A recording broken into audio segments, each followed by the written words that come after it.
Alrighty, so everyone, if I can have your attention please. I want to welcome everyone to our monthly outreach meeting for the Pima County Libertarian Party.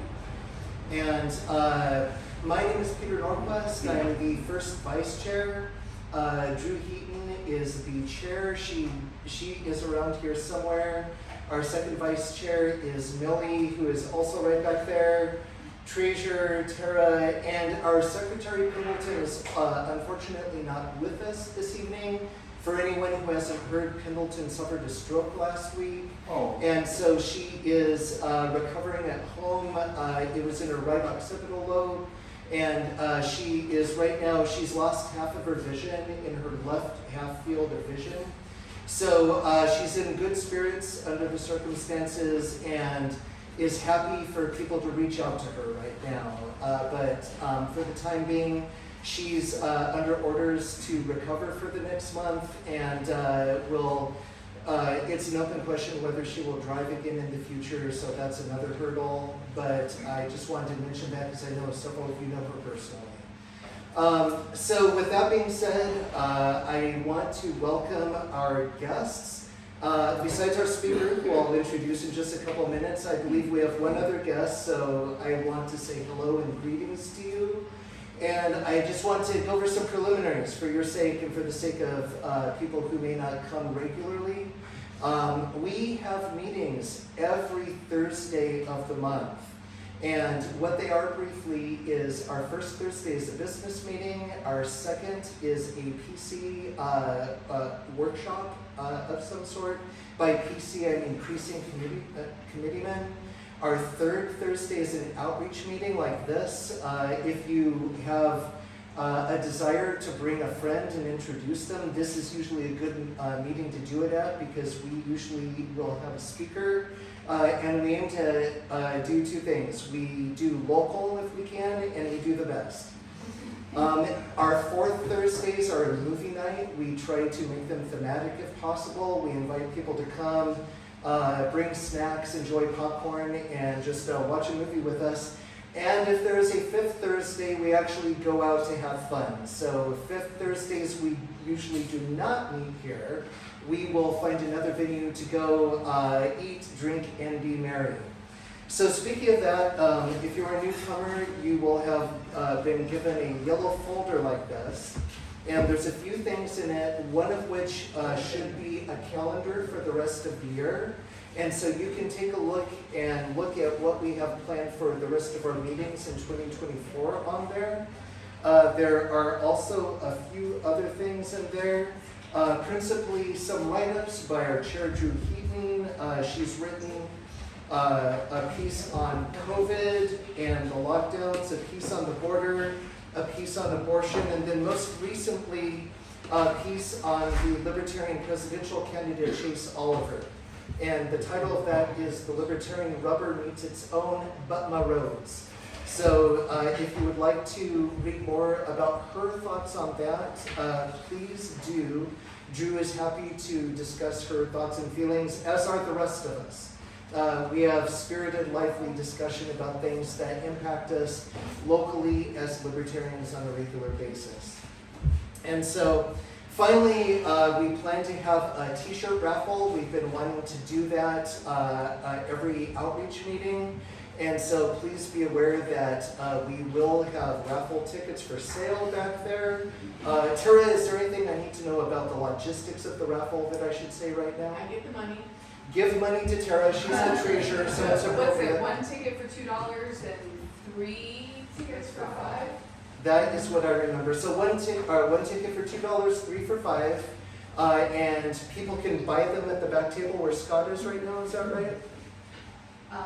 Yes. Okay, perfect. And so there are 2 t-shirts that we will have in our raffle, and the winner may decide between them. There is our standard t-shirt right here. It says Make Freedom Your Single Issue. And it has the Pima County Libertarian Party information on the back. And then a t-shirt that Drew had made special for our convention in honor of one of the several guest speakers that were there, which is the Take the Guns First shirt right here. Available for anyone anyone who may choose this one in all sizes. So just wanted you to know you've got those options available should you be the lucky winner tonight. Tara. And how much are the books? Well, so we'll get there in a Okay. second. Let me introduce our speaker first to tell everyone why they want the book and what the book is, and then we'll ask her. That is all the preliminaries I have right now. We do not have special reports about anything in particular for this meeting, and we want to give our guest speaker as much time as possible. We try to do that when we can. So without further ado, I want to introduce to you Michelle Stiles. Michelle Stiles is part of our Tucson and Pima County community. She is a treasure. We are lucky to have her. She's spoken locally. She's also been interviewed by people like Joseph Mercola and Catherine Austin Phipps out there in the Introverse. I know at least some of you know who at least one of those people are. Even a smaller number of you know who both of them are. But trust me, it's a really, really good plug for Michelle. She's a local author. She has written a book on propaganda and its use called One Idea to Rule Them All. And I own a copy of it. I was part of a reading group around her book for a while, which is very good, and I can't recommend it enough. Michelle has done excellent research on this book.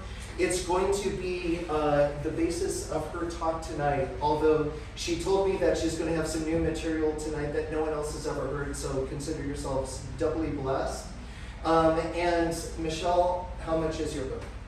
It'd be $20. If you want to get the study guide, it'd be $30.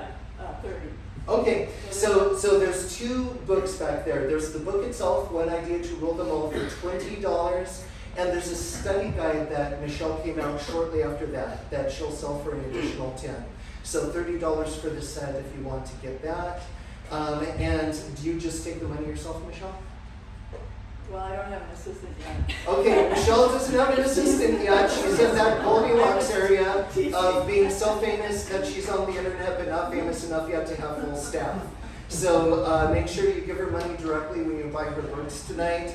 And Michelle, is there anything else you would like me to mention before I let you do There's more of them the too. speech? I just have a few there, so if somebody, some more of them there. Okay, I so- have 3 or 2 that out there. So Michelle wasn't sure how many books to bring, so if we run out tonight, which I hope we will, There's plenty in the car. she's got even more in the car. Just be sure to let her know to grab those before you take off, and she does the same. So are there any questions, especially from our newcomers tonight, before I hand things over to Michelle? All right, in that case then, it's my pleasure to introduce Michelle Stiles. Michelle, please feel free to come up. Thank you so much, Peter. You're welcome. So everyone, give her a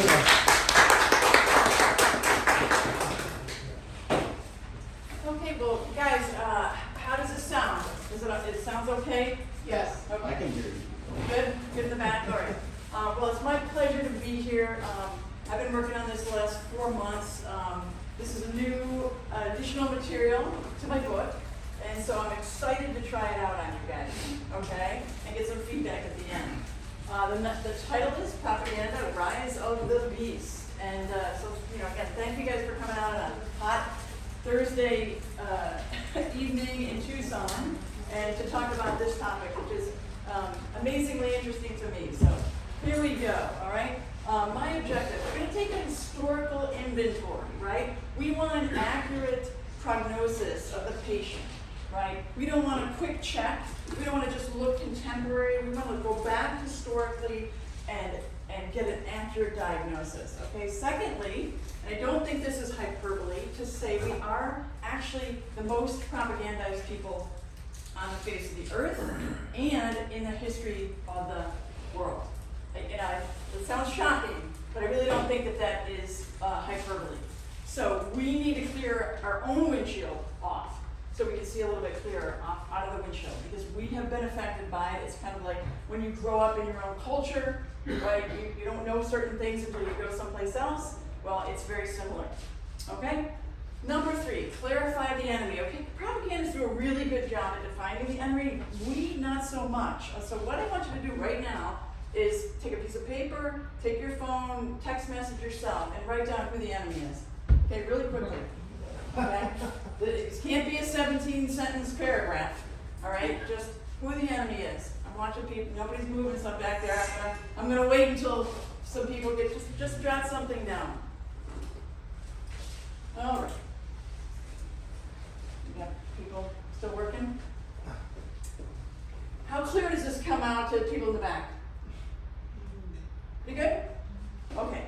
So, when I think about the issue of propaganda, it came together to me with puzzle pieces. Like if I showed people certain pieces of the puzzle, it seemed like, okay, that they snap together and the whole big picture emerges. Okay? So this is, you start left to right at the top, wind back around this way, and go out that way. Each of these boxes represents a crisis point in society, okay? And in the paragraphs, in I don't have it, but in the parentheses right there, something is lost in society and something is replaced. So it's very much similar to like a jewel thief who comes in and there's a really nice rock there, and they have something in their pocket and it's the exact same size and likeness, and they just replace it and they steal off, and nobody knows that it's changed.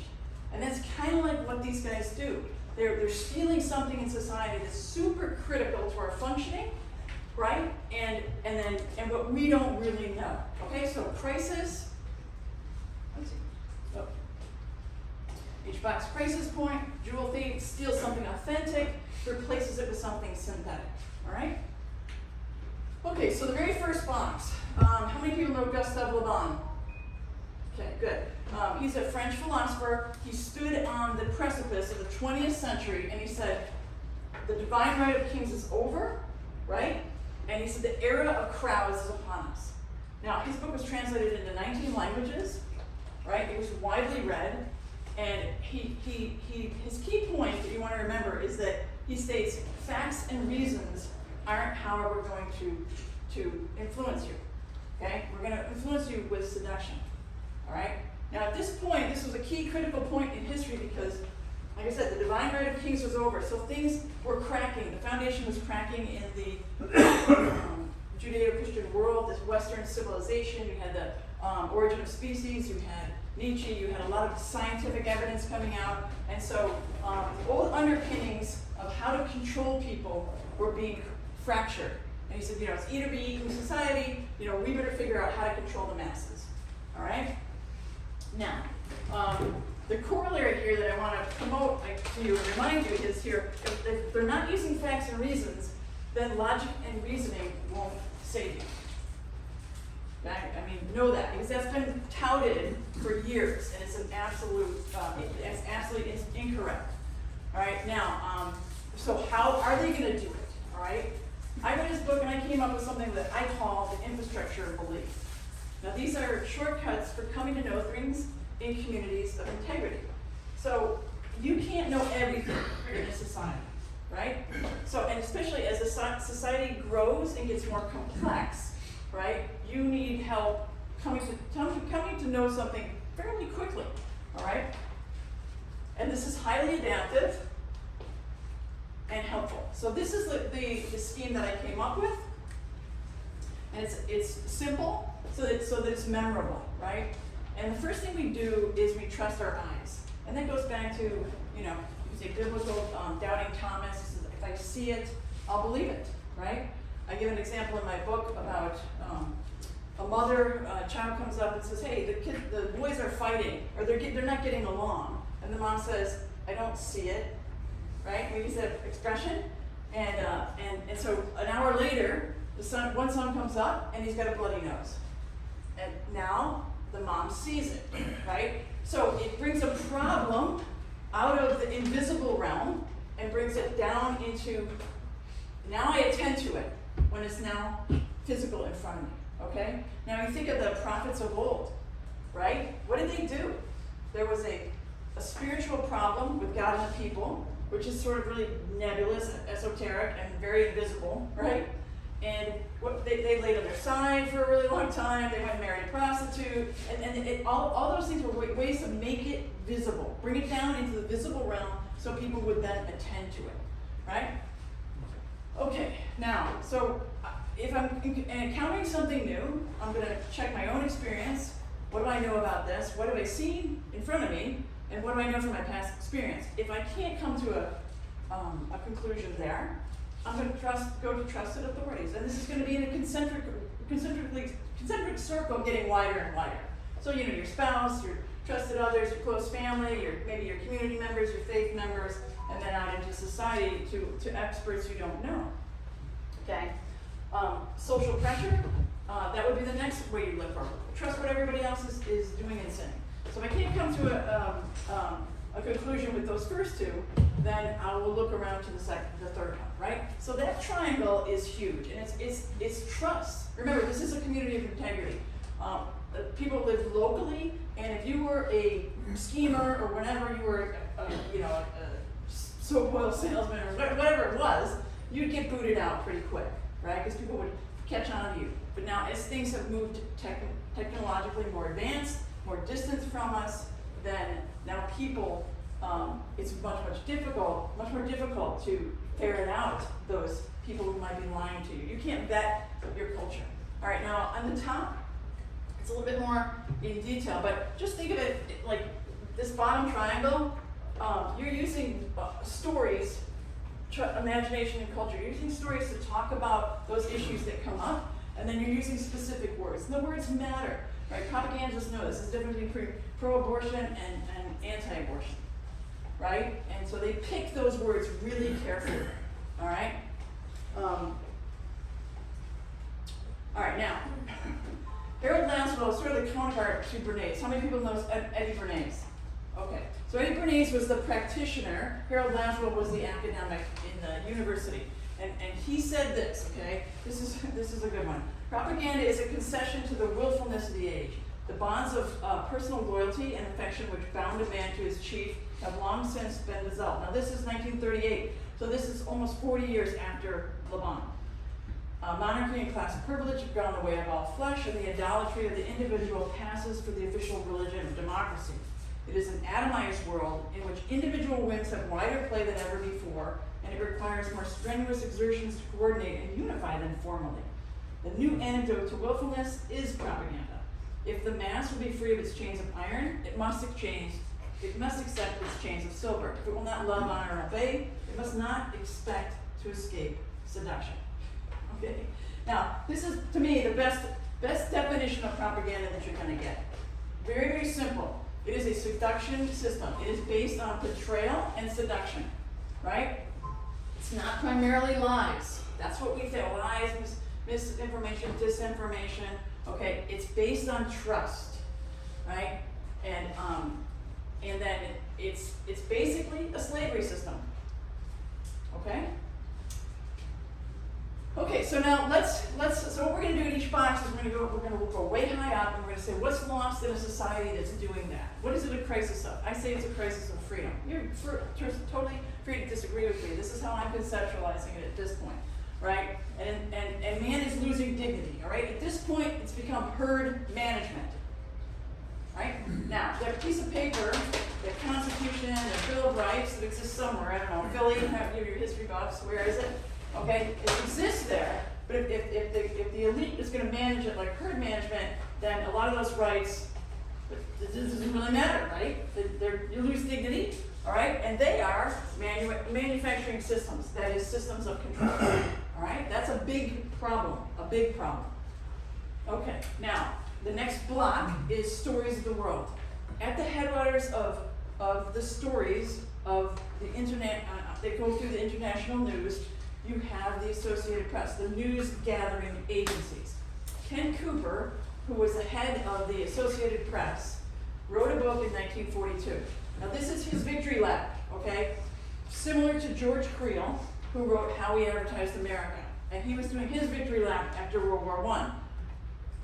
Ken Cooper is doing his victory lap called Barriers Down. It's basically essentially a propaganda book.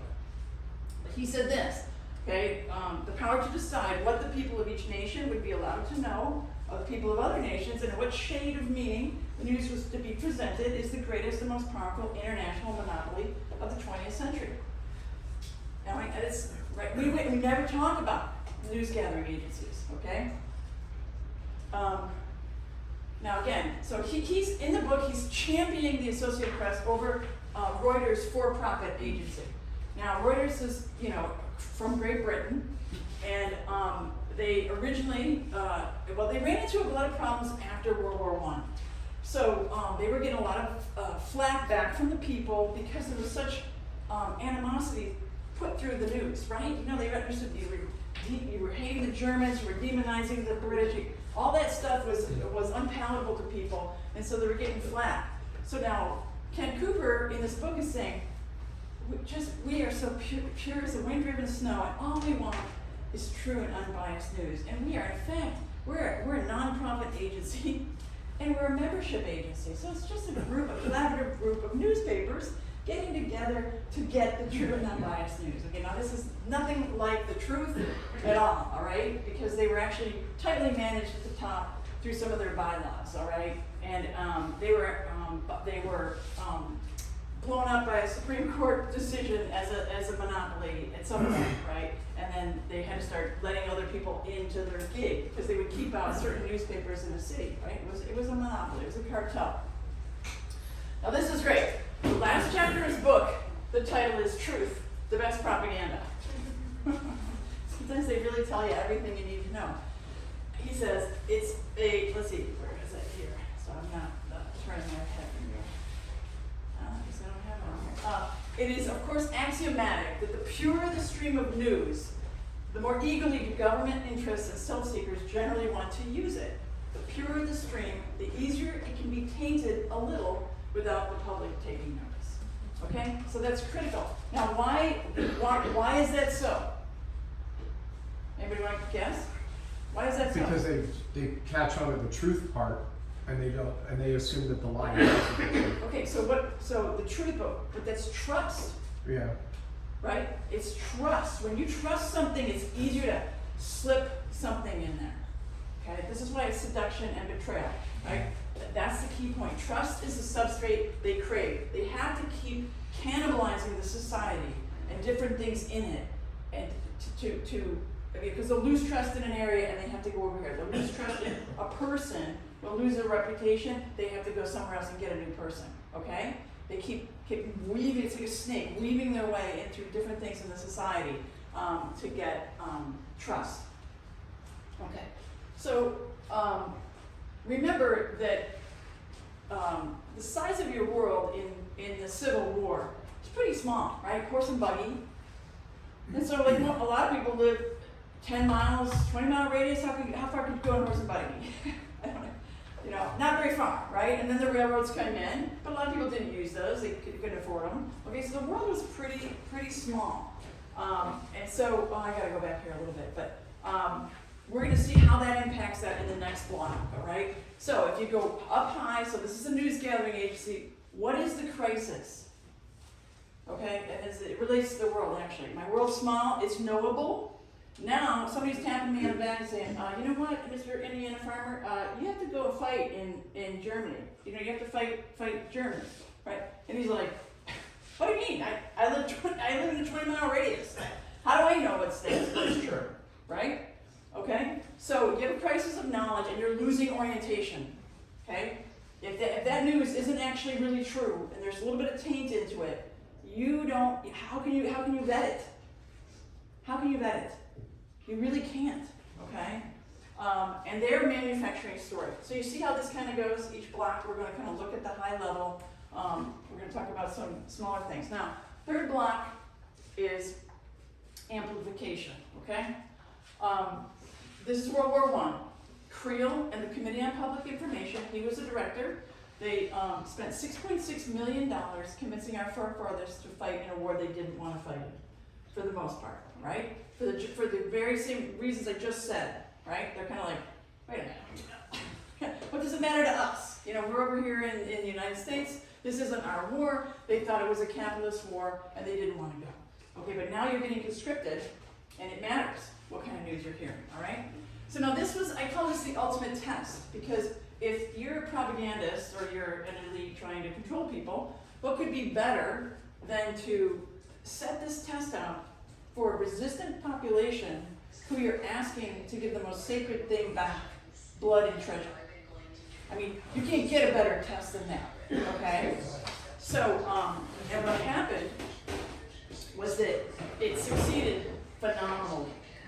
So much so that people were really pissed off because they felt betrayed after the end of the war. They're like, oh, what happened? You know, because they got inundated by every channel possible. Speakers bureaus, 4-minute men, posters, and they actually were solicited for 4 different Liberty loans. They pulled $18 million out of the states, right, the people's income, to support the war in Liberty loans, and then a final victory loan, and then they also were solicited for money raised for the American Red Cross. So not only are you, it's the backs of the whole war was on the people, right? Can you see that? And what they're doing is they're winning the amplification. They've got the money and they amplify the message, amplify the ideas. All right, so here we have our Constitution and Bill of Rights, and we get free speech, right? Right? But Right. if you've got 6 million, how big is my voice going to be? Right? It's not going to be very big, okay? And if corporations have money and everybody else has money to get their message, the ideological marketplace becomes really unlevel. Does that make sense? Okay, so I call free speech a cheap door prize at that point. Hey, you get free speech. I'm not gonna do any good, but you get it. Okay? All right. So, like we go up real high. There's a crisis of equality.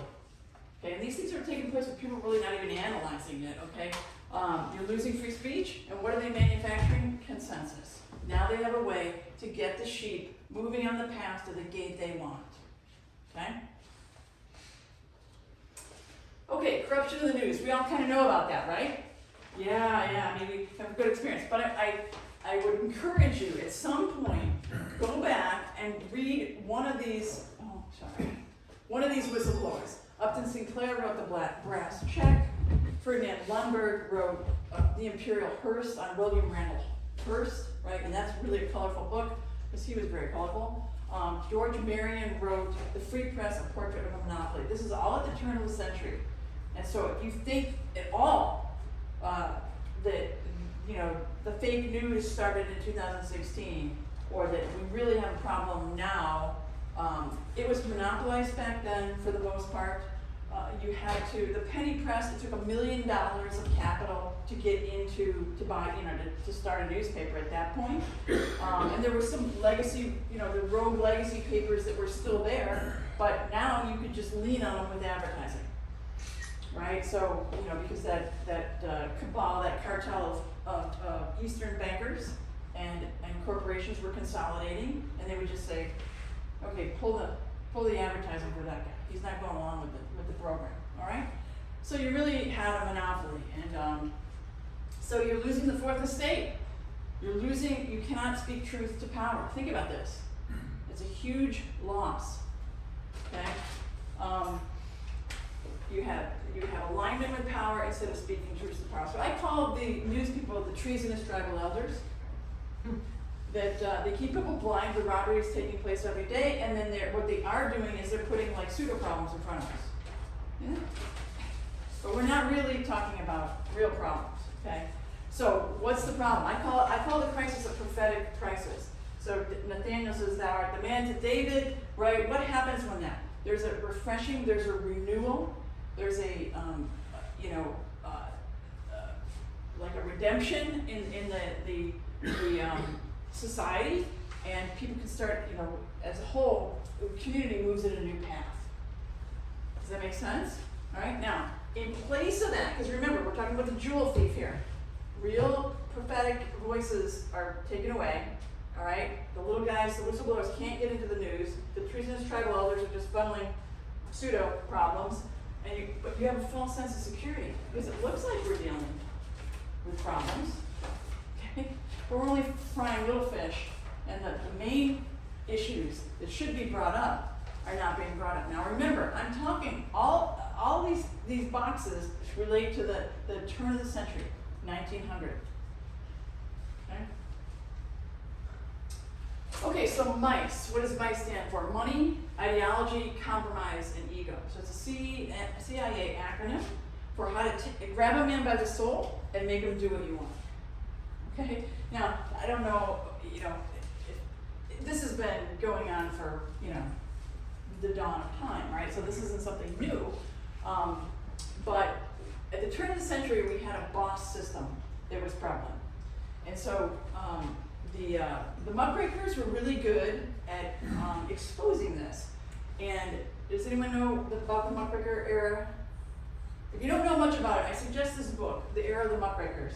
And what they do, because there were a bunch of magazines that were involved in these exposés, and he kind of categorizes them and summarizes some of the best and most explosive exposés. So you could actually then go back to the magazine itself if you wanted, but it's a really good summary of the era. And so they were tracking, like Lincoln Stevens it did Tammany Hall, then he went to Chicago, then he went to Philly, and then he went to Denver because there was a mad rush for a lot of the resources in Colorado, all right? And and they would track that all the way up to the highest office in the state sometimes, and many times that the vice was tied in with all the political people, okay? So the saloons and the gambling and the prostitution, okay? Now, something really interesting happened out in California that was paradigm shifting. And in 1934, Upton Sinclair ran for governor. Does everyone know who Upton Sinclair is? Okay, he wrote the brass check. So I just kind of referred, he was an investigative journalist. He wrote like 30 books or something. He was a socialist, and he finally ran for governor. And he was doing really well. He was running against an incumbent. And about 2 months out before the election, the guy was really getting nervous. So he hired this team, Leone Baxter and Clem Whitaker. And they had been working for the big corporations, and they were basically taking down, when the people were putting referendums for, like, should we increase the rates for the public utilities and whatever. Of course, public utilities didn't want that, so they would use political PR, publicity, to beat that effort, okay? I don't think we can control that, unfortunately. Oh, there you go. Can we? I don't Yes, have an turn iPhone. your Turn your alerts phone off. Okay. Turn your alerts off, you won't get them. That's what I know about iPhones. Just turn the volume down. Okay. Sorry for the interruption. No, that's I think they heard you. They're warning. It just means there's a little bit of rain. Yeah. But in Arizona, that means a lot. Yeah. All right, so we're with Whitaker and Baxter. They're 2 months out, and they're gonna whip up a campaign. They've been called in, all right. And interestingly, a front group hired them, not the campaign itself. So there we go. Who's tracking the money? Who's paying for what? So they're out in California, and they create a campaign called the Blot of Sinclairism. So they took the weekend, they took all of Sinclair's books, and they pulled out quotes out of context, right? And they went after the guy. So like they would put posters all the way around. They'd have like a picture of the church, and then they'd have this big inked blot. And so the idea was, because he was really prophetic, and so he would attack corruption anywhere. So if it happened to be the church, he wasn't attacking the church, but they would take it out of context, okay? So all around town there was the blot of Sinclairism. They made him look like a dangerous radical, a loon. Everything in society would be attacked, and the incumbent, wanted going away. And interestingly too, his uncle, Whitaker's uncle, never spoke to him after that because he knew Sinclair, and he was a good friend of the family, and they were in the Socialist Party, and because you just didn't smear a man like that, but it became like the newspapers would, but not that kind of a publicity campaign. Okay. Now let's before I talk about smoke and mirrors, let's jet to the East Coast where Mark Hanna was in Ohio. So he was a political guy. He was a businessman who got into politics so he could get a railway monopoly, right? And he got into the politics pretty deeply. He became a kingmaker in Ohio. And so and he was really pivotal in McKinley's campaign. So Lundberg said this about him, okay? This is interesting, okay? He says, before Hanna, the fledgling industrialists had promoted the two dominant political parties and coarsely contradictory and discordant voices from the outside, although they did have obliging friends at office. Under Hanna, the industrialists and the bankers moved in, consolidated body, and constituted themselves the two parties. Okay, now this is, I mean, it's written in 1987, 67. He's talking about Hanna's era with McKinley. This is very, very early. He's talking about a uniparty. That's what he's saying. He says that, you know, they just brought the money in both parties, and now they're going to run both of them. Now, I want to come back here, and I want to talk a little differently about the era of the political creature begins, okay? And there's a difference between bribing a man on an issue and the seat itself being the bribe. So, if you're, you know, generally speaking, then you still had to be a man who had done something, right? Accomplished something in life. But they would say, well, the Federal Reserve Act, we need you to vote on this. What does it take? 40 grand? You know, we need it on the back porch. You know, that's how they would do it. They would bribe on an issue, right?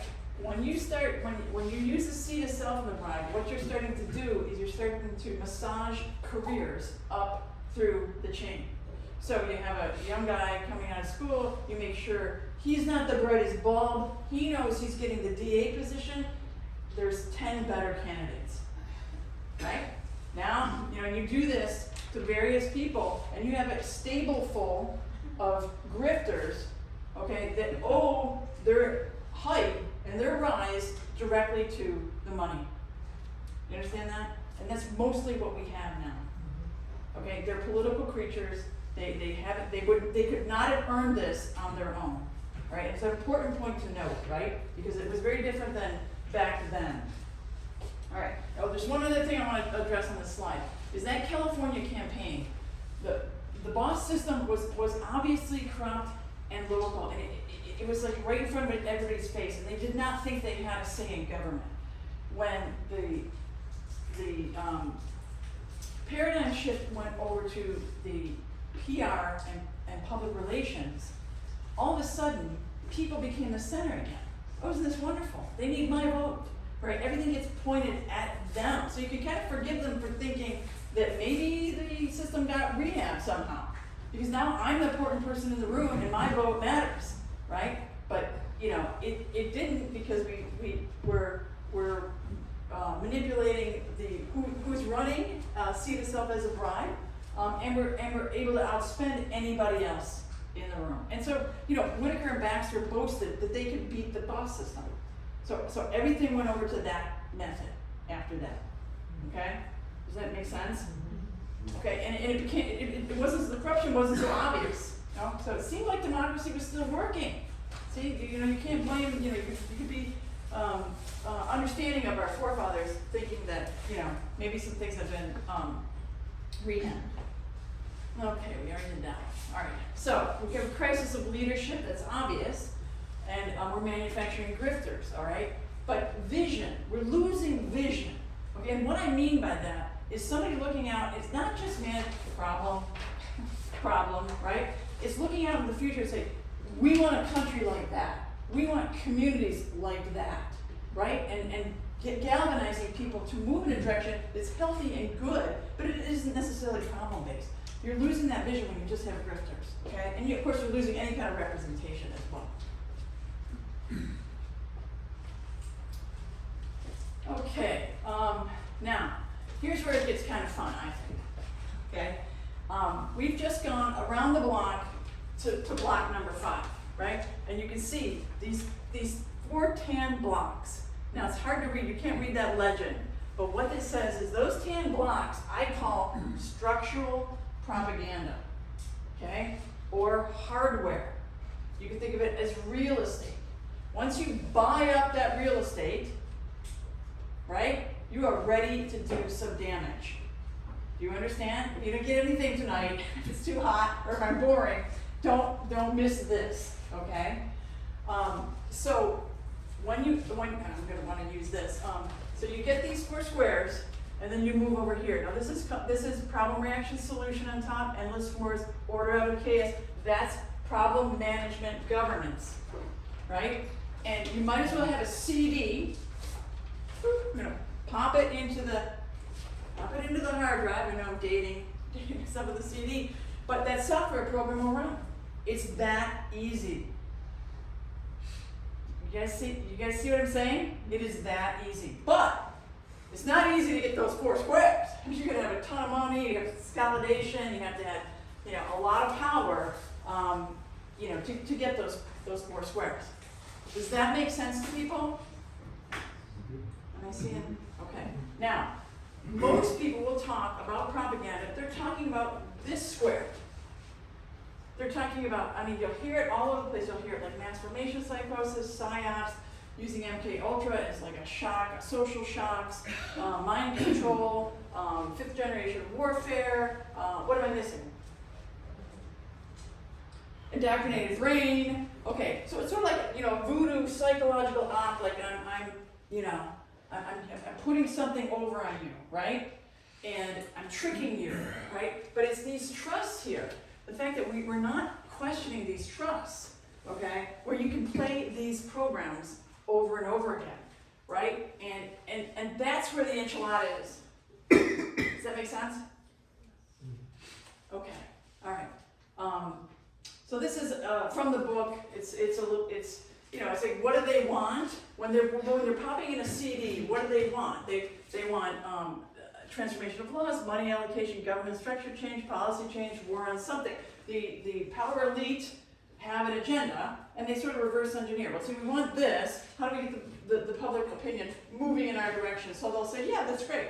We like it too, right? That's what they want. They want you to agree to kind of cut your own throat, right? Okay. Now, how much time do we have? As time as you want, Michelle. As much Okay. time as you want. Okay. All right. So, Alfred Crozier, in 1911, he was a lawyer and he knew finances, and he saw what was happening with the Aldrich plan that they massaged to be the Federal Reserve Act of 1913. Okay. He saw it coming, so he wrote a book, U.S. corporate currency versus U.S. currency, right? And he took it section by section and he annihilated it. He said, it reads all legalese and financialese, and we can't figure it out, right? And he says, this is what they're going to be able to do. And it's shocking when you read that, right? And so he made the books, he spoke, he even showed up at a Chamber of Commerce meeting, all right? What was he up against at that time, all right? They created, the bankers from the East Coast created a front group called the National Citizens League for the Promotion of Sound Banking. Right? Nice. Okay? And the bylaws all stated that they had to be from the Midwest because, of course, they don't have any trust. Now, you see what I mean? How they have to crawl into something that's trusted? Hey, I'm a Midwestern banker now. See? You like me? You feel safe? And so they put $500,000 that we know of, okay? More could have been added with bags on the doorstep. But this is really cute. I'll come back to this. I got this in Times, the Times Machine. This is from October 30th, 1911. And it's talking about what they were doing to teach the nation banking principles. Citizen League extending its organization to all states, not a central bank. Right, so you see the news covering for them, right? Aims at cooperating with all banks. But they shared in there actually what they were doing. And it was so sophisticated. I about dropped when I read this. I thought, oh, this is perfect, right? They made it, simplified the message. They created pamphlets. They spread them all over the country. They created chapters in 42 states because that's all they had then. They created speakers bureaus. They created treetop propaganda so that books, conferences, meetings, okay? And they even hired experts so they could go region by region and say, hey, this is how this is going to help you guys, all right? You agricultural section, right? This is how this central bank will benefit you, all right? So that's what Al Crozier was up against in 1911. All right, now they also, if you attribute the Panic of 1907 to the bankers, which most people do, most historians do, that was the experience, right? Oh gosh, I don't want to have that happen again, right? That was terrible, right? You recall that, so now you're listening for problems, up comes the solution, here comes the National Citizens League for the promotion of sound banking. And we're just neutral people who have your best interests at heart. All right, now how many people know, I shouldn't say we all, the creatures from Jekyll Island? I think that's pretty common knowledge, okay? So they were working with people within the government, and you see that whole square of 5 things was there, right? Do you see how you had that whole sequence take place in 1911, guys. 1911, that's what, and Al Crozier tries good as he could, just making a book and getting around speaking. He used his own money, and he basically went to a meeting in New York and he said, if you gave me what you're gonna give these bankers, I could own the country in 10 years. That's what a giveaway it was. So, anyways, we know the end of the story that he lost. All right, now we're gonna go back. And how many people know the Guatemala story with Edward Bernays? Not many people. Okay, all right. So, United Fruit owned Guatemala, pretty much. That's why the name Banana Republic comes from, right? So, Jacob Arbenz came to power. He wanted to do some good things for his people. He wanted to claw back some land. He wanted to make some reforms so they got paid better. United Fruit's like, oh, we don't want to do that. Okay, we own the port, we own the railroads, and basically we own everything. So we're not going to do that. So they hired Eddie Bernays, right? And here's your CD. What do you need to do? You need to create a problem. Arbenz is a communist. We're going to have Soviet Union at our doorstep with missiles. Okay, so we can't have that. So Eddie Bernays takes the journalist on a junket down to Guatemala. Of course, it's kind of staged. He massages the whole event to make sure they only talk to the people that he wants them to talk to get the right impressions that communism is a problem. He creates a front group called the Middle American Association, which looks neutral, who's also promoting that these are problems, right? They create a Central American Conference at which the Americans tell Nicaragua and Costa Rica, hey, you better say this is a problem, or we're not going to give you the federal funds. So they show up, and you have to say, yeah, sure, it's a problem, right? And inside the government, we had Alan Dulles at the CIA, and we had his brother at the Secretary of the Treasury. They had both worked for United Fruit before, okay? And so they were eager to help their buddies, and they executed the coup, and Joseph Arbenz was taken out, okay? And he actually, what we did to him was criminal. He wasn't killed? No, he fled the country, but he ended up committing suicide or was suicided after many years. And no country would keep him. And his daughter committed suicide too. It was just horrible. Okay, so do you see how that works? Let's see if I have. I don't have the big framework, but you have people in the news running cover for you. You have people in the government, right? Oh, what they also did is they changed out the ambassador because he wasn't going to play ball. He's like, no, this stinks. It's not going on my record. So they just changed him. Got the guy that was going to play along with the tune, okay? And they got their way, and the corporations kept going. Now this is 1956, right? Do you see how I'm trying to lay this out? It becomes like a software program. How do we do it? We just make the problem, we figure out how to get the media involved, we figure out how to play the politicians, and we get what we want. So to me, you're transforming the government into a shell organization. Now at some point, there's the illusion that there is democracy because everything's still standing, and you really haven't chipped out the trust in the news, in the politicians, because you only have to gather the most important politicians. Initially, right? The committee members, right? The leader of the Senate, the Congress, right? And eventually you can get more, and eventually you move down local. So they've got 125 years to be working on this. Where do you think we are? Oh shit, crazy. Shit's Creek. See, I told you I wanted to swear during the meeting. Okay. They started with Hawaii in 1893. Pardon? I said they started with Hawaii in 1893. Yeah. Yes, exactly, exactly. And it's a history of us, going around the world, extorting countries for their wealth, resources, and power. You know what I mean? And changing out dictators and installing puppet governments. So, in the United States, this to me is a crisis of governments. What you're losing, you're really losing reality. Because these problems are not real problems, right? And so, what are they replacing it with? They're manufacturing history at this point.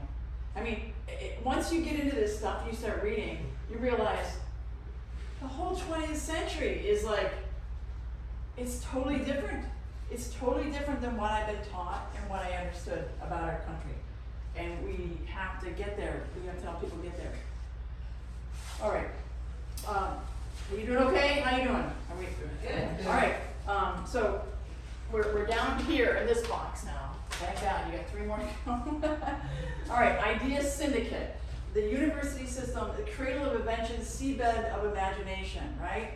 And think about it. You got these young, wide-eyed young kids. They get lots of ideas, and they're bright. And if you veer them off the path, or veer them on your path, and not onto the path that they would have followed on their own, what can you do, right?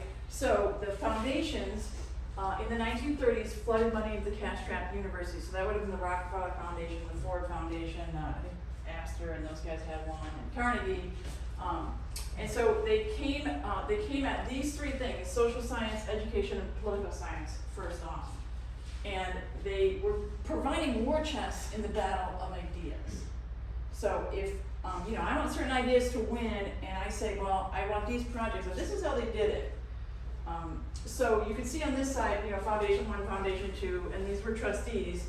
This next section here is intermediate. So they created clearinghouses and councils. So they created groups of experts to kind of sit over top of the discipline like social science and say, well, gee, social science is so vast. We've got to organize this. We've got to come with a priority. We can't just be throwing money over here and throwing money over there. And we won't come up with anything good if we do that, right? So we're going to follow a system and prioritize something. And of course, it's hit their experts and their priorities, right? So what does it produce? Or the recipients are institutes, universities, societies, non-governmental agencies. Okay, here's the saying that it's a flow of money. And then they produce assets, okay?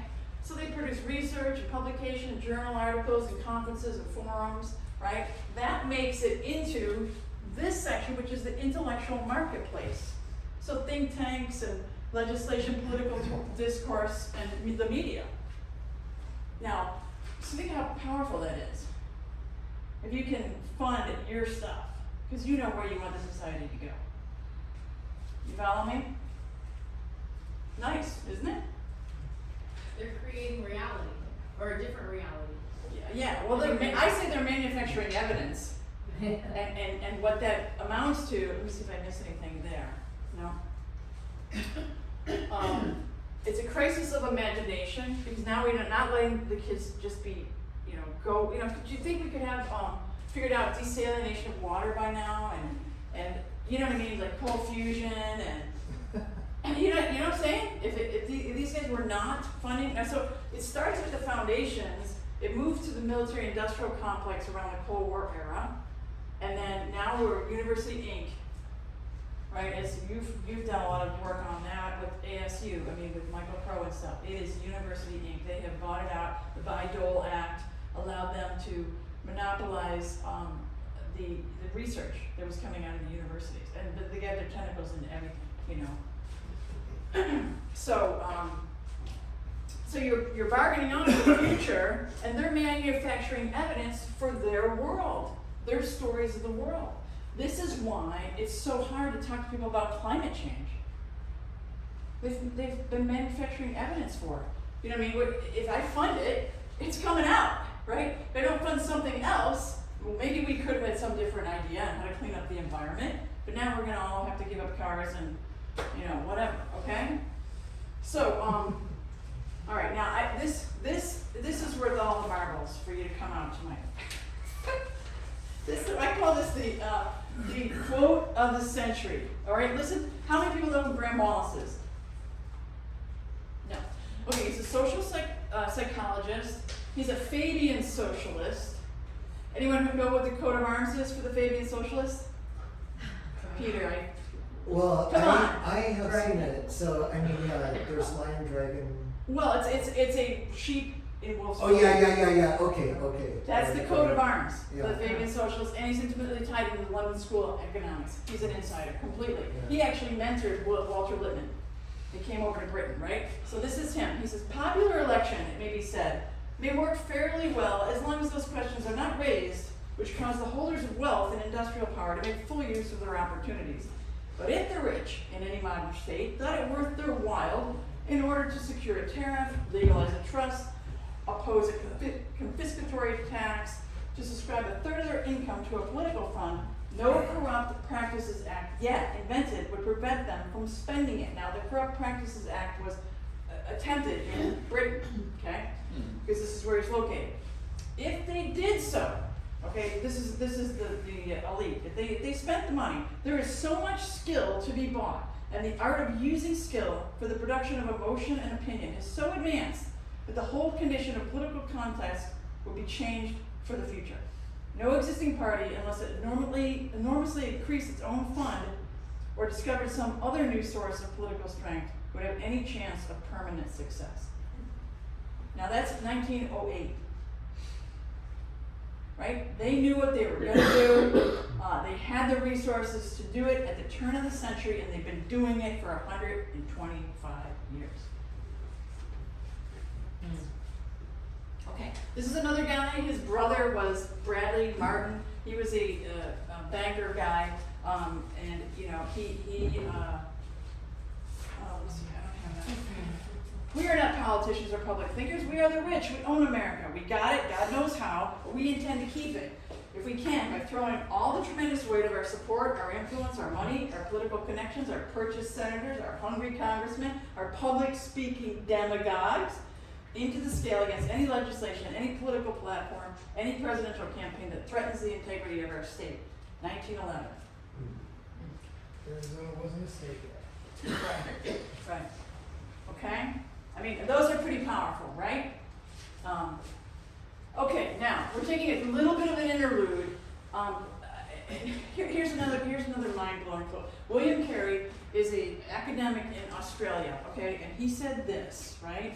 He said, the 20th century has been characterized by three things: the growth of democracy, the growth of corporate power, and the growth of corporate propaganda to protect corporate power from democracy. Okay? I mean, and it's true, right? So what were they doing to protect corporate power against democracy? Well, it just so happens that NAM, the National Association of Manufacturers, the premier trade association of that time, spent $100 million a year post World War II, from 45 to 50, and $1 billion a year from 77 to 80 in the lead up to the Reagan years, okay, to plaster society with basically a branding campaign, which basically said, free market enterprise, everything good about America. Everything that's good, right, wholesome, holy, that we love, free market enterprise. Now, free market enterprise is a misnomer.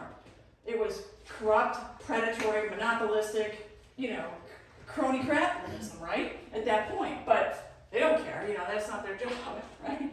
They're just branding so that you just make that association. Now, I would say that most of us in here were branded America the Good.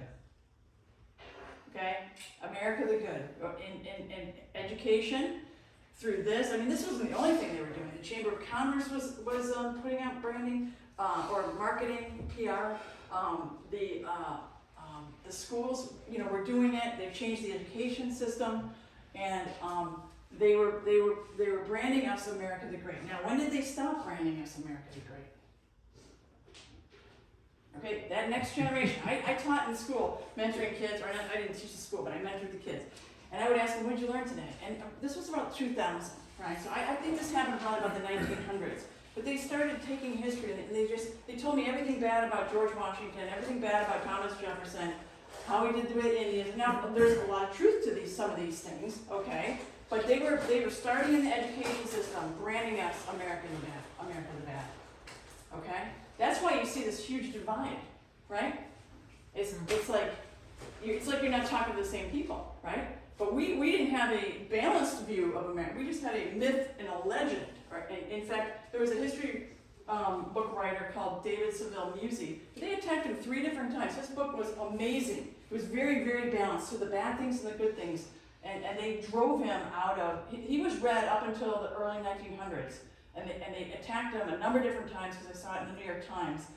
And actually he did a lawsuit against the guy. And the guy got in there under oath and he said, well, you had sent this letter and signed it. He goes, actually, I never read the book. And somebody just wrote the letter for me and signed it. That was how weak the lawsuit was. They were just trying to get his book, which was really balanced, heck out of the education system. Okay, so does this make sense? We have 2 groups, discordant groups that have been completely branded a different way, right? And they're not going to come together very good, are they? All right. 1934, this guy, he's looking at the telegraphs and the cables that are being laid, and he says, at first glance, it might seem that the far-flung electrical circuits had established a worldwide functional organism, kind of like the nervous or artery system, and that the existence of a controlling intelligence, similar to a human brain, would almost become inevitable. Isn't that interesting? In 1934, Yeah. right? Isn't that interesting? They were ready. Yeah, right? And so, you begin to think of this idea of propaganda as like an entity, or the world domination system as an entity, with speech being the propaganda, perception is the digital data coming in. Of course, we started War on Terror, we were getting all kinds of data there. And for me, when you look at these guys longitudinally and you go 125 years, they're not stupid. They're giving us the internet. They're giving us a free platform to state our views. They're not dumb, right? They're allowing us to create a dossier on ourselves. A worldwide free dossier for them.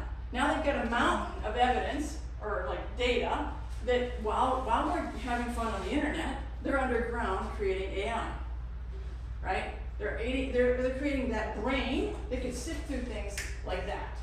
Oh, I would like a psychological profile on Peter, by the way, right? And I really think they could probably do that at this point, right? Pretty easily, right? Peter agrees, right? Yeah. Well, Michelle, can I say one thing briefly? In another study, I mentioned a 2014 documentary that I'd seen on the surveillance state.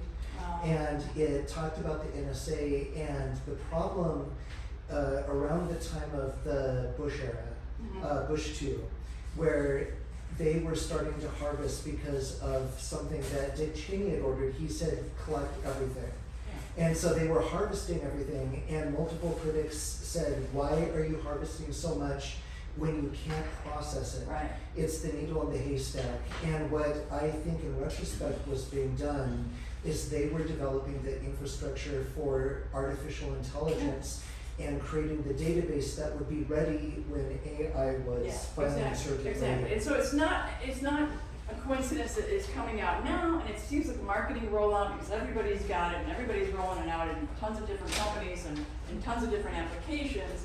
And to me, what they're going to do with the internet is a pincer movement, right? So from this side, they're gonna clamp down on the censorship because you and I are the ones promoting propaganda, which is ridiculous. When I show you what I showed you, we can't do what they do, right? We don't even have clothes, and we have some little tiny little internet site, right? We can't do what they do, all right? But they're gonna pin that. We're ruining democracy. You are with your little social media. You're passing things out on the social media, right? I mean, it's ridiculous in the face of it, right? And then from the other side, to me, I just see a gigantic horse coming into the water where people are trying to drink, and it's all muddied up, right? I mean, it's just like, let's just trash it off, right? It'll be so confusing, no one will know what's real, right? So you both said, I don't think the internet is going to be available to us for that, in an effective way, for that much longer, to be honest with you. And of course, we have the actions, military and monetary might. So they think, in terms of 25-year plans, you guys all know that, all right? Mills said this, that most society is distracted by these petty things and by the Machiavellianism for the little man, which is the death of political insurgency. So when you think of this entity, this kind of almost spiritual entity that's being created, and you think, well, and actually Ellul, I don't know if anyone knows Jack Ellul, but he thought that the second beast of Revelation might actually be propaganda, because the second beast causes the people of the world to worship the first beast, which is the world domination system. Okay? And so what do you think? Well, you're like, wait a minute, worshiping? Well, nobody's worshiping the world domination system. Like, that's stupid. We don't do that. What are we worshiping? Money. Yeah. Amazon Prime. Money. Okay? So what's the driving force that is assisting and giving power to this system? It's everybody's, you know, they got the Machiavellianism for the little man means I'm getting mine. I may not get $1 million, but I'm getting mine. I don't know if you guys have, I've had some experience with younger people. I'm a physical therapist, and I've met some young kids. They just want the money. Have you seen that? They don't seem to have any, moral strength. I had one kid said, nice kid, family and kids. And he said to me, hey, in this territory, I can see 10 a day. And like, I know, I've done this for 30 years. 5 to 6 is a decent amount. You can't see 10 unless you're stealing. You know, and I didn't say that to the kid. I mean, he was just stuffing in his pocket, showing up for 5-10 minutes, and he was good with it, you know, and he was encouraging me. So it's kind of scary, but that's the idol of the spirit of the age, all right, I believe, okay? So this brings on a spiritual crisis. There's a little bit more. There's always, like, when I said, when we talked about the enemy, who the enemy was, right? The enemy without and the enemy within, right?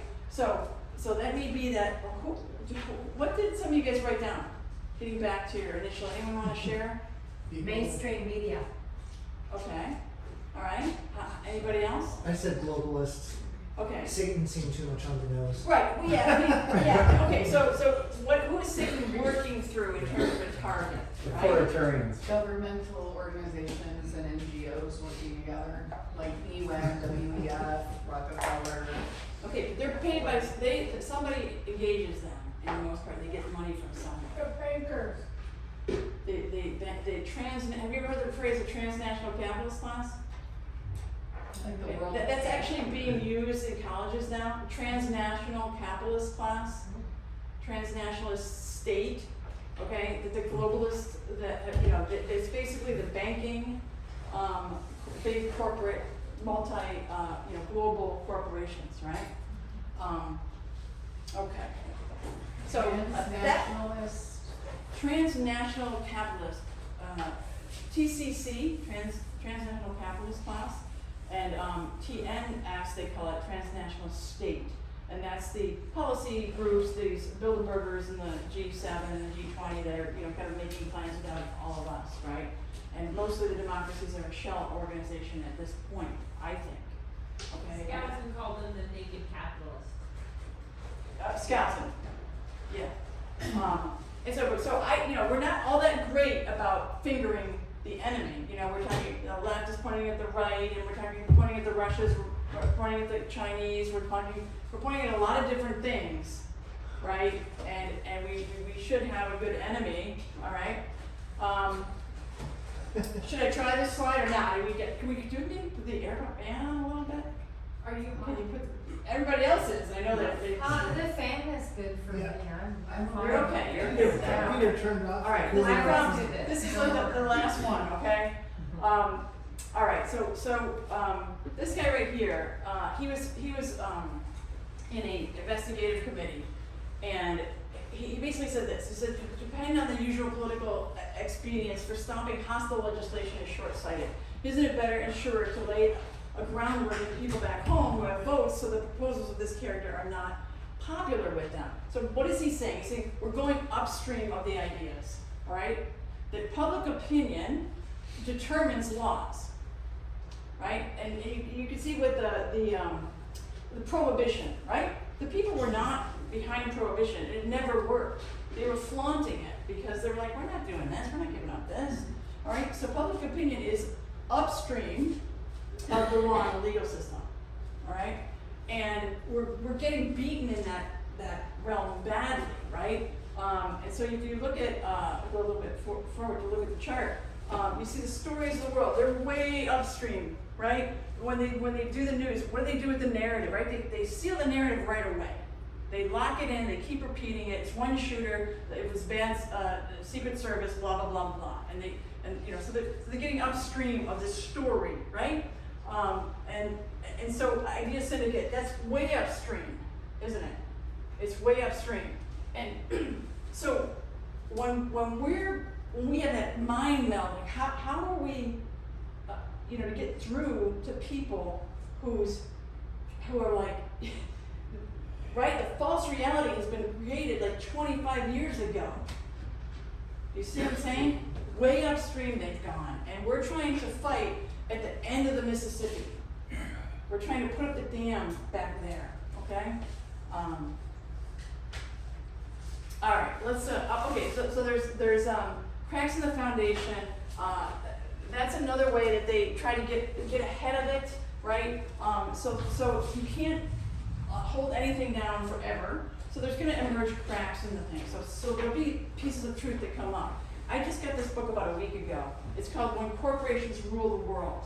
Now this guy's a real insider, and he's actually from the Club of Rome. That'll tell you something right there, okay? Totally insider. Now, I sped through it because this much of it is the problem we just laid out with the transnational capitalist system. It's a perfect takedown of that system, okay?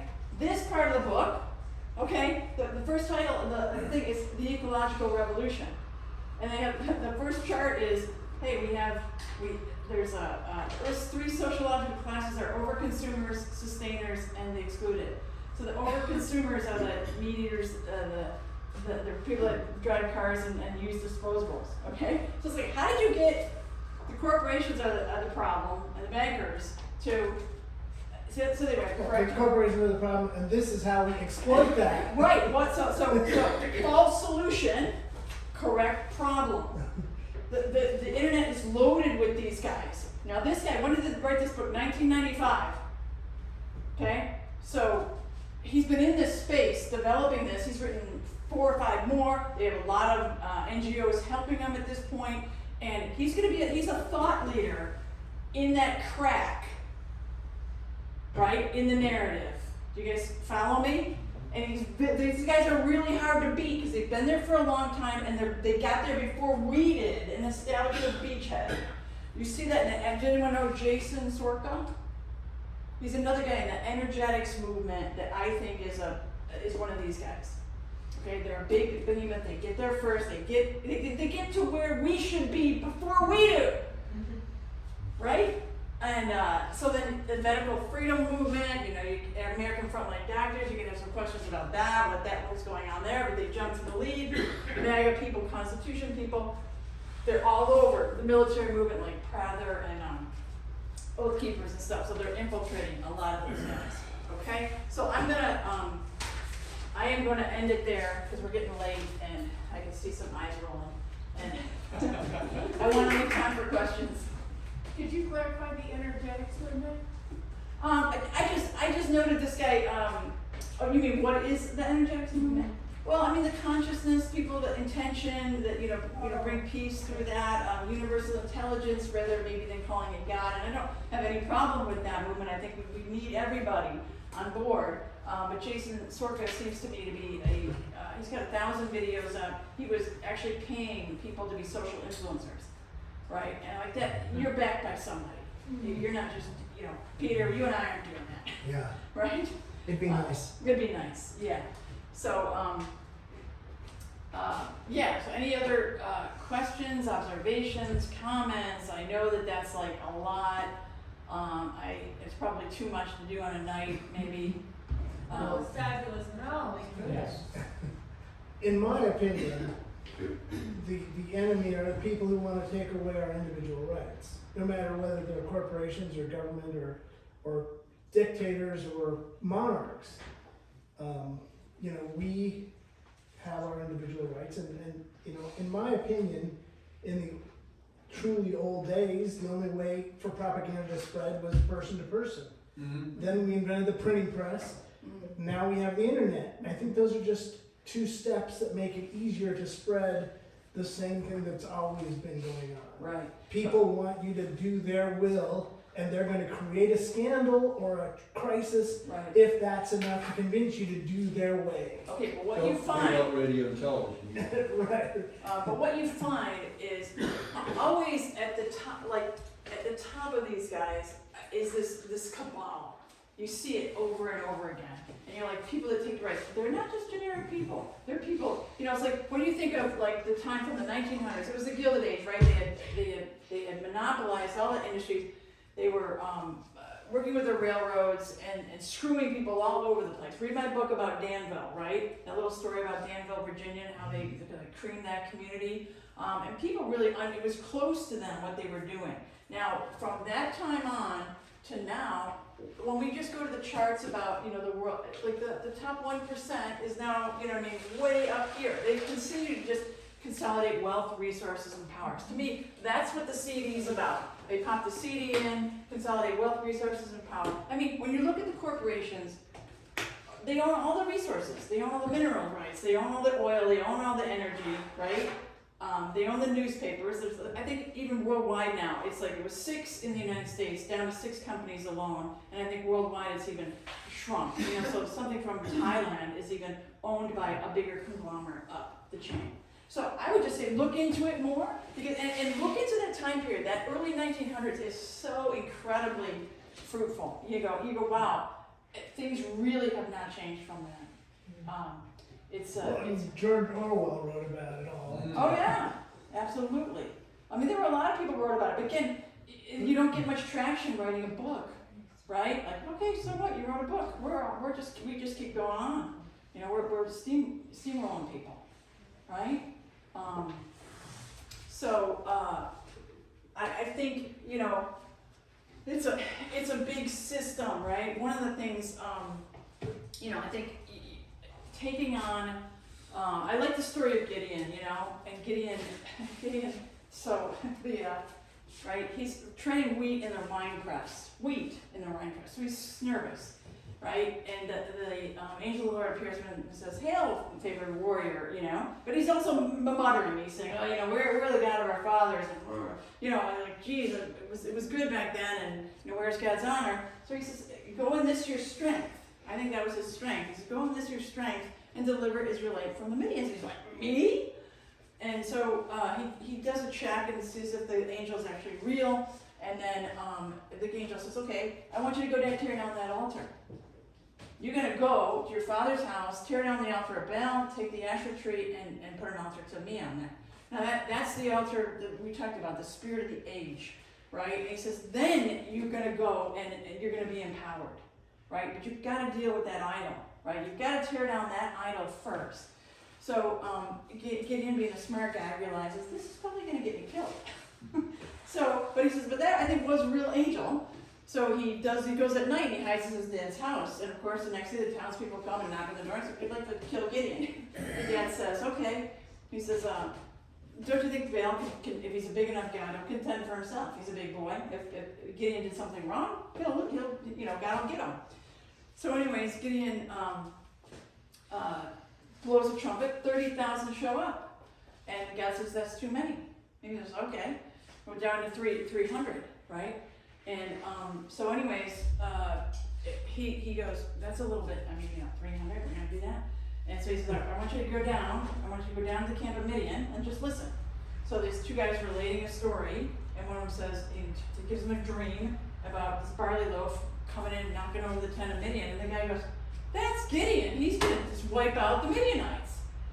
So that is the upstream idea. That's the public opinion. Do you see that? Like, it's crazy. It's like, but once their mind was changed, the whole reality on the ground changed. Do you see that?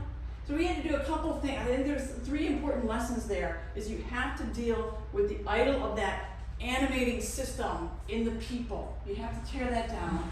And then he was jealous for God's honor, not our own honor. I know for myself, I have to check myself. I'm like, I'm mad because my stuff didn't take it. You know, I'm mad because my opportunity. I'm getting pissed because of me, but that's not God's honor. you know what I mean? And so, and then finally, you know, it's like, there's a way for, you know, it's like, I'm not saying there's going to be a miracle like that, but you just don't know, right? There is, that's the kind of change that has to take place, is that the public opinion switches and all of a sudden, things are different. It's a whole different ballgame, right? They've been monopolizing it, but, you know, we have faith,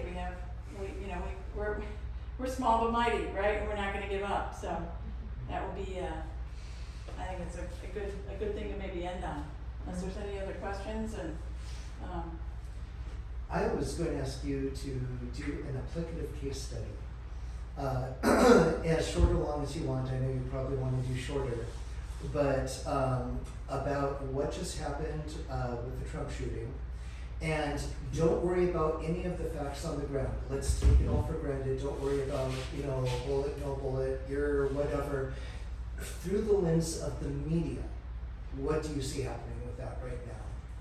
well, I mean, Is that a fair question? yeah, it's a little less applicative, from the standpoint of, you don't have a little bit of distant lens, and in the immediate aftermath, we don't have all the facts. So we're seeing how things are manipulated. I'm watching how different people are manipulating them, okay? Yeah, And because so- I'm wondering about perception. Actually, not the event. I'm wondering about Yeah, perception. I'm watching who's saying what Mhm. and how they're trying to steer people, Mhm. right? So I'm noting that.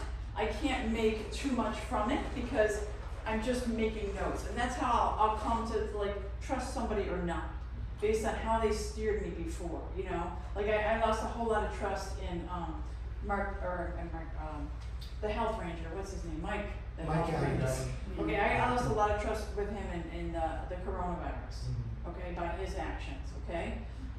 So he was out there saying that the audio had been listened to and it was only one gun, it was from the shooter itself. So that negated, you know, anybody on the water tower, right, or anywhere else, right? I listened to Ken McCarthy.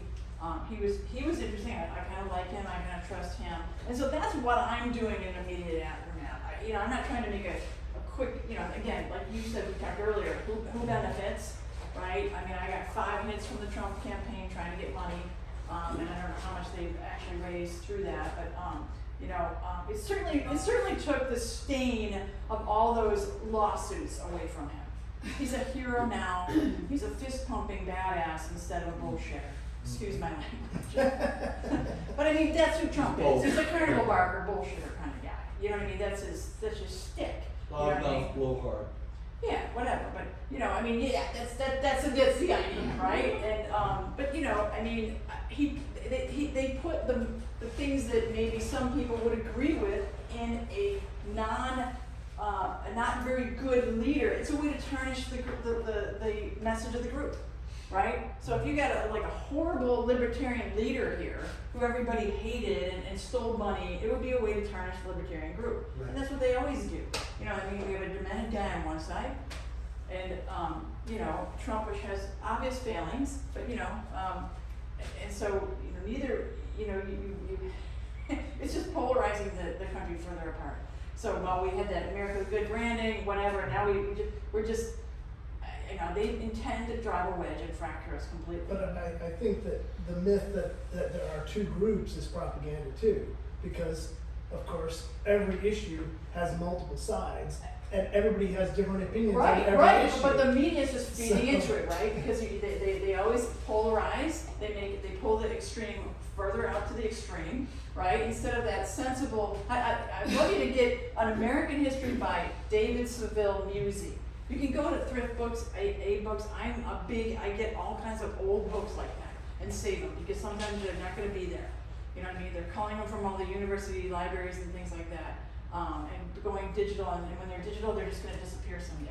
So I'm rapidly connecting all those older books that to me are like smelling salts. It's like, see, 125 years ago, look at what was going on, and most of the supposed reforms, the antitrust was mostly a sham legislation.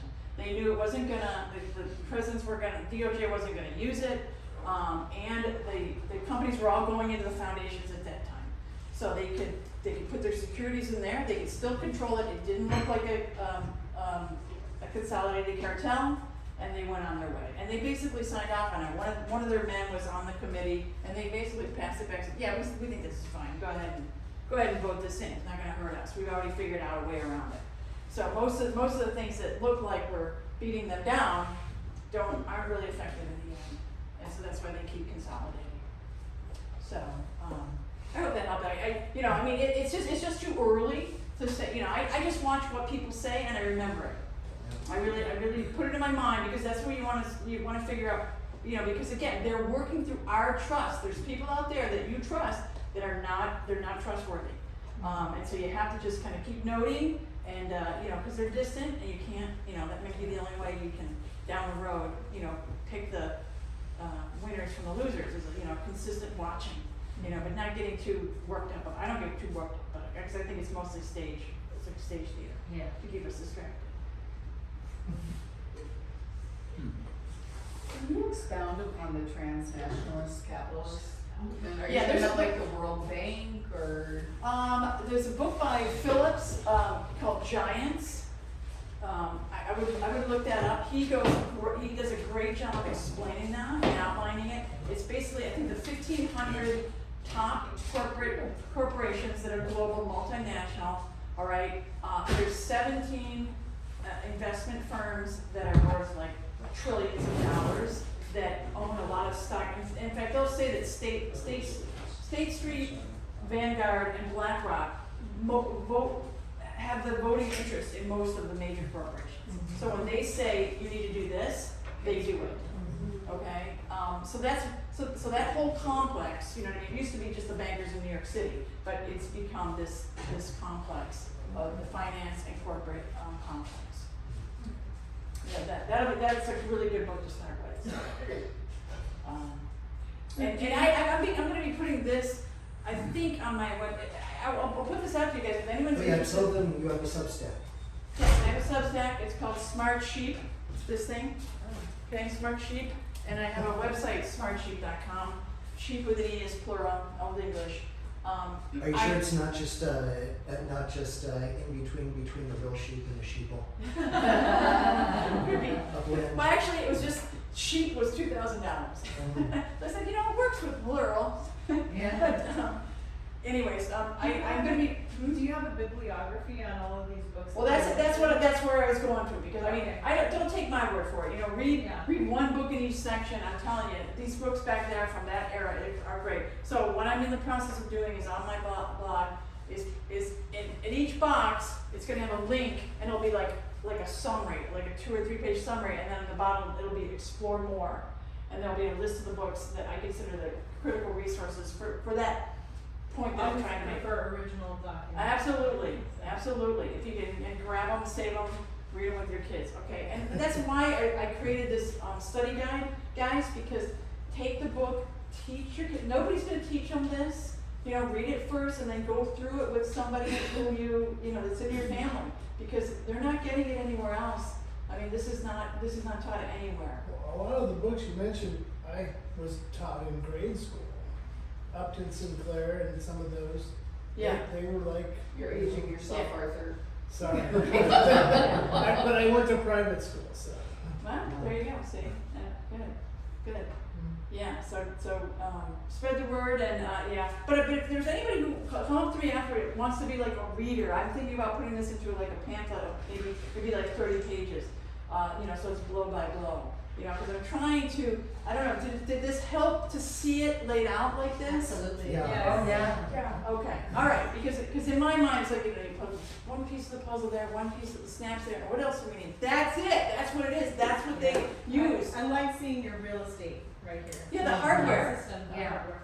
Yeah, because it's Because then everything after that makes so much sense, right? Okay, good, because that's why when I saw that, I went, oh my God, that's what it is. It's a friggin', once you get that, it's a friggin' software program, it's a piece of cake.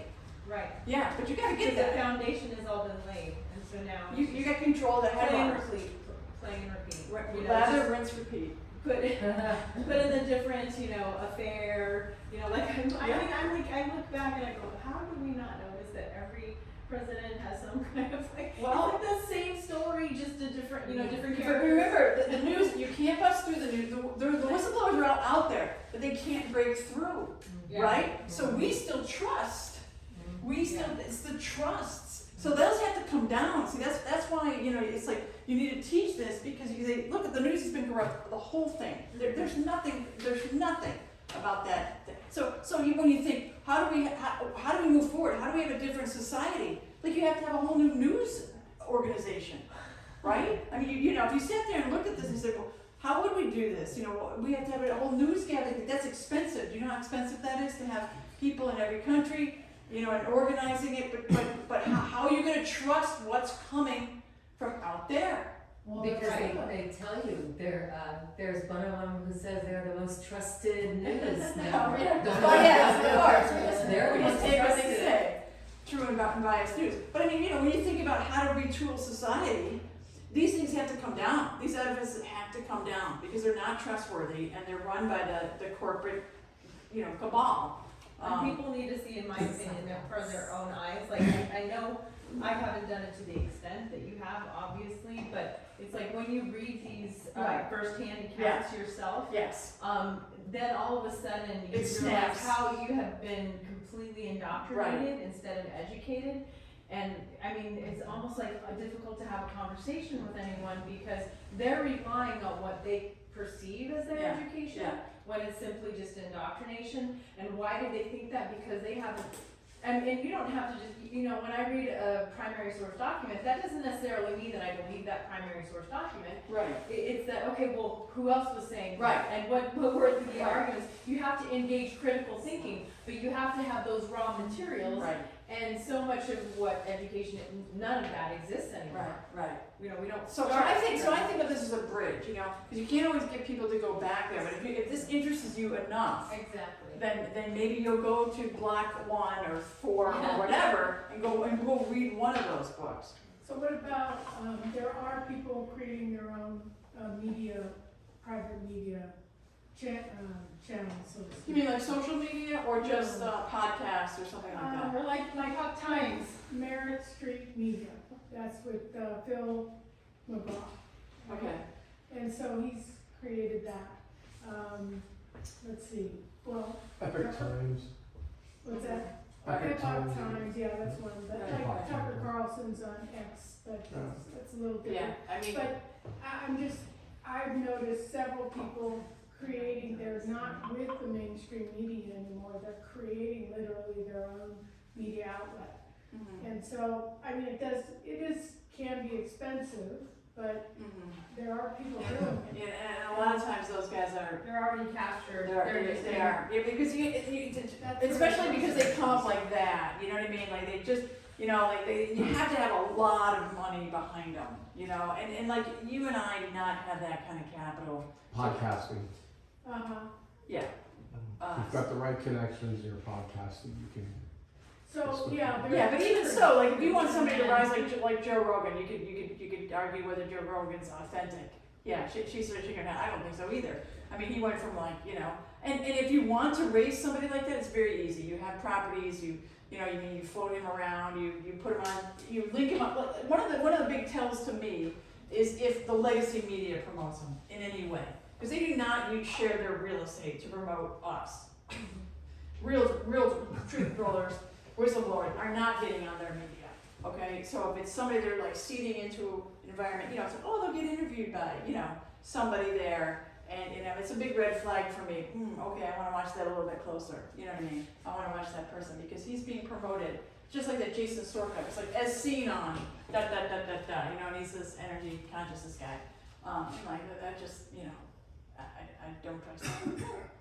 And that's what I was when you talked about you need to create a new media, I was like, but isn't it human nature to have all of this corruption and people money hungry and wanting that? And Right. I mean, that's the question we're all facing, at this point in society, where are we headed from here? I mean, man is man, we're not gonna change that, and I don't know. So just to clarify, you don't think that the alternative, people starting their own media companies, because they're being censored and everything, that's not necessarily gonna be helpful. to I think we're gonna have a kids. problem. I think we're gonna have that censorship come in, okay, where they're gonna clamp down on that, and they're gonna go after people, like sue them, lawfare, and take them out if they're authentic, right? And I think we're gonna also have this flood of fake imagery and things being, where it's just, it's almost gonna be very, very difficult to use, And Google is doing that to some extent right Yeah, now. I know. Just not listing people that it doesn't like the views of. Oh, absolutely, right, and then coming up with the AI at the top, so now you're not even gonna go, it's gonna be really, really hard for small players to get like any traction. at all. DuckDuckGo and Brave are starting to spit out stuff, it's all Stupid. like It's all mainstream stupid, you can't stuff. find it, right? And so if you don't have the actual books too, they're gonna just be, AI everything, and it's really exploding the information, our traditional information networks, and muddying the waters almost hopelessly. Ultimately, we need to remember that the internet is a military-industrial Right. complex It's product. their platform. It's their platform, it's intended to give us the perception that there is free speech, like you're Mhm. saying, Mhm. and to eventually clamp down on it until we have none. So really, our saving grace is really going to be, I think, going back to those trusted networks. I thought a lot about this, and you brought this up,